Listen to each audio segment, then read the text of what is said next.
I find and photograph the biggest bull moose I think I've ever seen. Not only that, there are 2 cows and a calf moose traveling alongside it.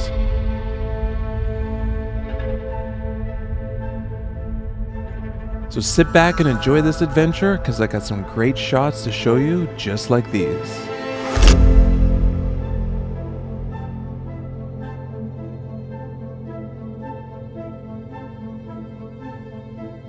If you're new to this channel, my name is Shannon and I'm a full-time photographer in beautiful British Columbia.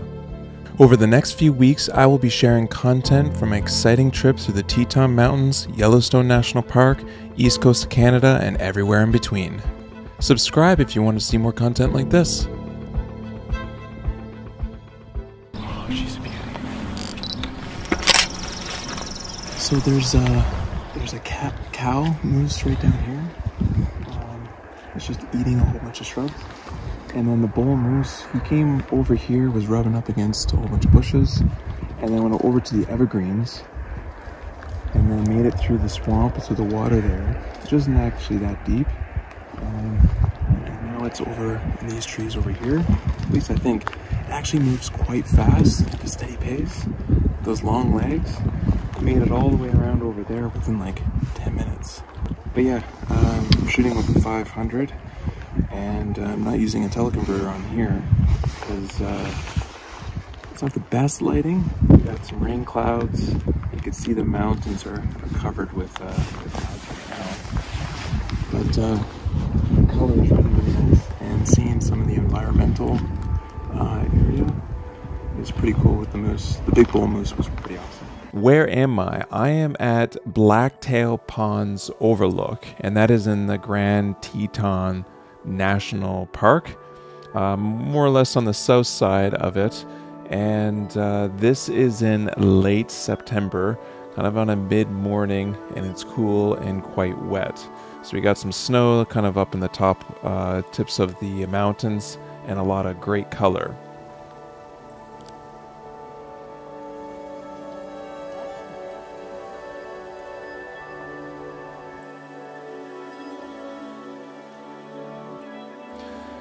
So how did I find out about this place? Well, I did a lot of research beforehand, as well as talking to other photographers and locals, and this is one area where moose can be seen.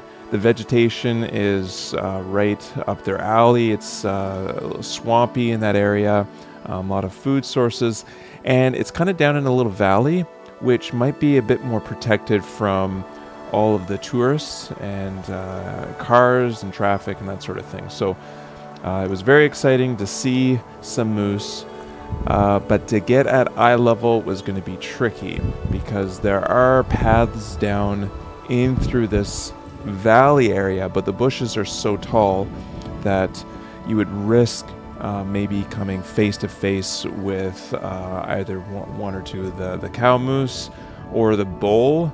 And then there's also a calf that we later found down in this area.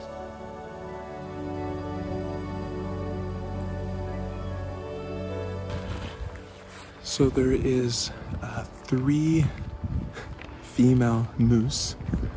It looks like 2 cows and 1 calf, and then there's a big bull moose. And they're just down there. I'm really hoping to catch them mating, or but you can hear them like going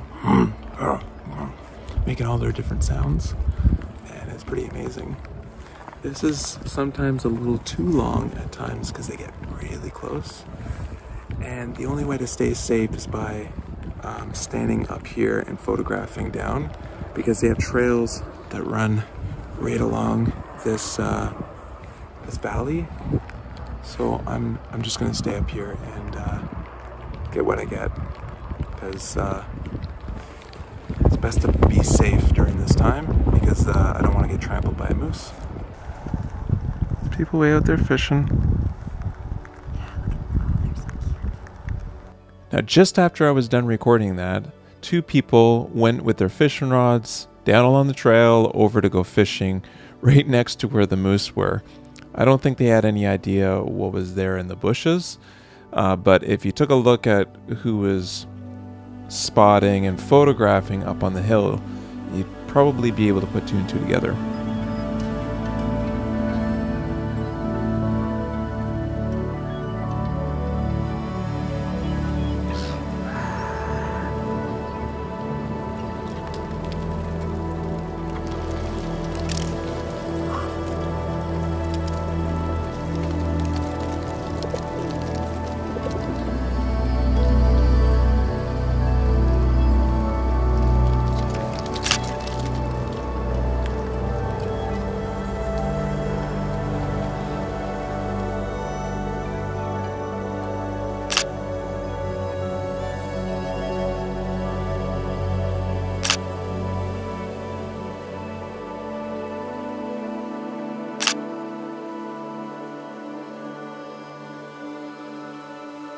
Hi everyone, can you hear me? Where's my mic? That was the most intense thing I've seen. So I waited for, I think, about an hour, and then tripod set up. I had 2 bars left on my camera, and there was the big bull moose that I seen yesterday, 2 cows, I believe, and a calf. And it was just amazing. The landscape, it just started downpouring, but man, the amount of vehicles, I don't think you can see. Up there, there's probably about 200 vehicles, people everywhere, because everyone was waiting for the bull moose to stand up. And when it did, it was just like chaos. People were screaming with joy, happiness. This was the best moment of their life. I think it was a great moment. It's one of the best ones I've had. I don't know how wild it was, just because there's cars everywhere, but what an experience. Something that you cannot deny here is the amount of wildlife, which is so great. So I had to go see my wife, go back to the campground, have some coffee. It's been a wild morning. Let's rewind and see what happened. So I'm waiting on the side of the road with a few other photographers, and you can see the ears of one moose and of course the big rack from the bull moose. And I only had my Nikon Z9 and telephoto lens that was set up on a tripod to capture everything without documenting anything with my other camera or even cell phone. I left that back in the Jeep. And I didn't want to go back because you never know when this moment's just gonna happen, where all the moose get up, which is what does happen after a little bit of waiting. And this is the moment in which all the right shots come together.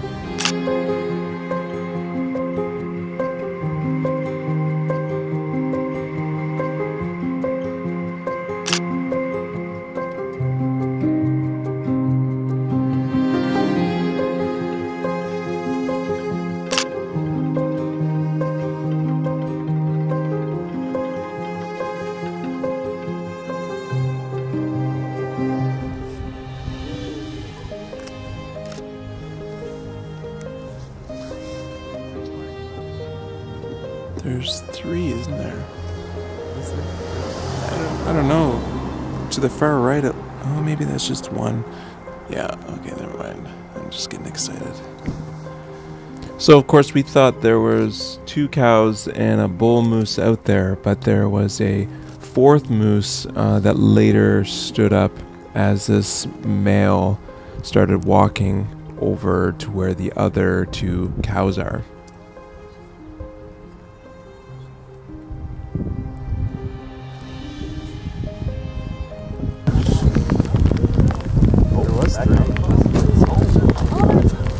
There's 4. I called it! So at this point, all 4 moose are standing and they're kind of walking towards us a little bit at an angle. And yeah, it was a great moment. Starts just downpouring. And I don't get the background like I did earlier with those beautiful trees. But I still get some cool background as they move along.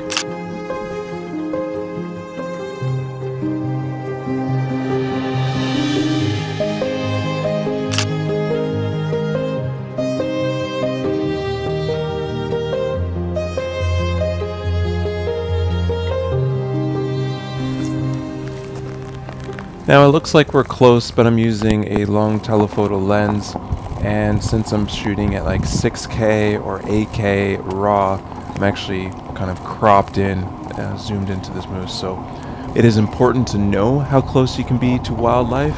For moose, elk, bears, you need to be at least 100 yards. For other wildlife that are less dangerous, I guess, to be around, I think it's 25 yards. But be sure to look this up, do your research, talk to rangers, especially when entering the park. Respecting the rules helps preserve the park and keep these wildlife safe.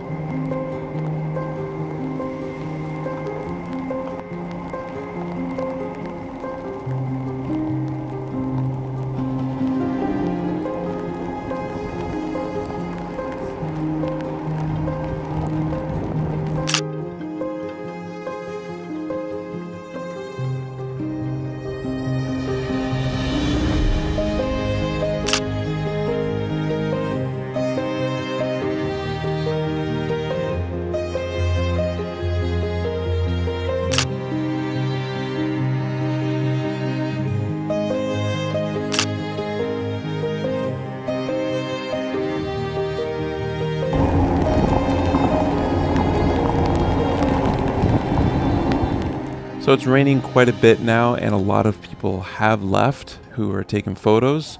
Even the people next to me, they packed up their gear and took shelter. But you'll see that there's still a lot of vehicles, and I just wanted to keep filming, showing sort of the Grand Teton National Park and Yellowstone wildlife vibe, because this is very much how it is, where you're driving along and wildlife shows up or is there, people spot it, and you get bumper to bumper traffic with people just jaw dropped taking video and photos of these amazing moments. And it's definitely different than up in Canada, viewing some of the wildlife on some of my workshops. But at the same time, with enough space and respect, and you don't have stupid people, photographers as well, getting really close to wildlife, trying to pet them, doing all of that stupid stuff that you hear stories about, then I think the harmony could be quite lovely, where people are learning and understanding and seeing these beautiful creatures in their natural habitat.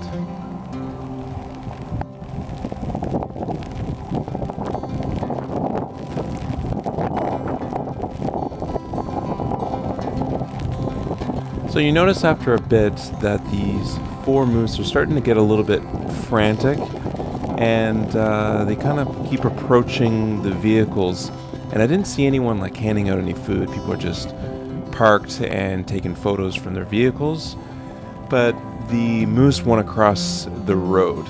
At times their ears get kind of pinned back, and they keep moving around, listening. This can be a dangerous time just because it's the rut. You got this big bowl, and you want to make sure that there's room for them to get across the road. And I think the people up here did a pretty good job of creating that space, and you'll see them actually be able to cross the road safely.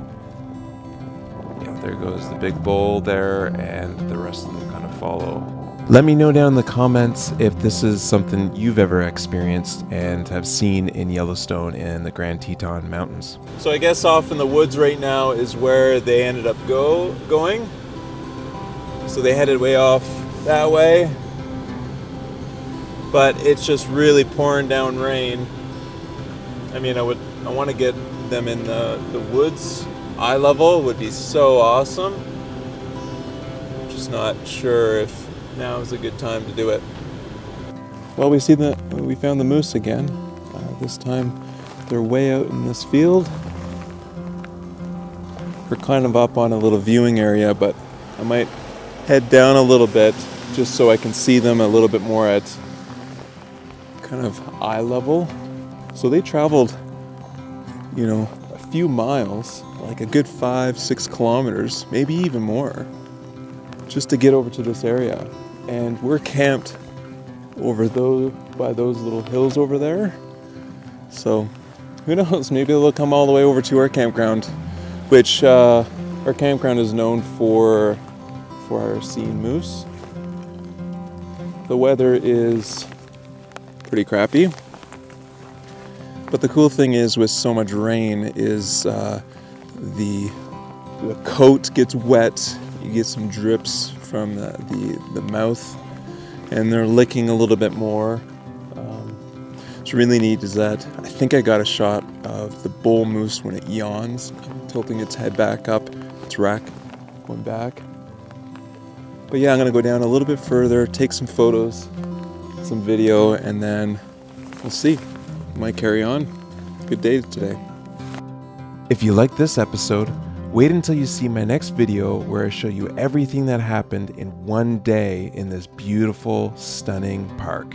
I start the day off taking landscape photos of this incredible sunrise with the fog lifting before going over to another location where we've seen pronghorn antelope running along the base of the mountain range, still getting that fog line.